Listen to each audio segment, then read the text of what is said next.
How to control iPhone camera from iPad. Hi there, welcome back to the channel. In this video, you're going to learn how to control your iPhone camera directly from your iPad using an amazing app called Camera Studio. It's super helpful if you are filming yourself, doing remote photography, or just want a wireless camera setup. Let's get started. Step-by-step guide. 1. Download the app. First, download the Camel app on both your iPhone and iPad. Search for Camel in the App Store. 2. Set up on iPhone. Open the app on your iPhone and allow all permissions: camera, microphone, and network. This turns your iPhone into the camera. 3. Set up on iPad. Now, open the app on your iPad.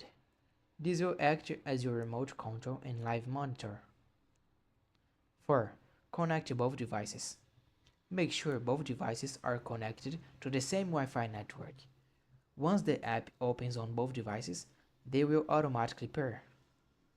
5. Control the camera.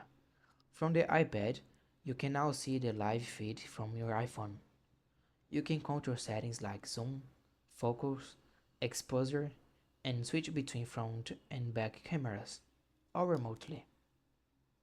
Tips: Use a tripod for the iPhone and keep your iPad close to adjust framing in real time. Perfect for content creators or remote shooting setups. And that's it. That was the full tutorial on how to control your iPhone camera from the iPad using Camel. If you found this tutorial helpful, please don't forget to like the video and subscribe to the channel for more tips like this. Thanks for watching. See you next time.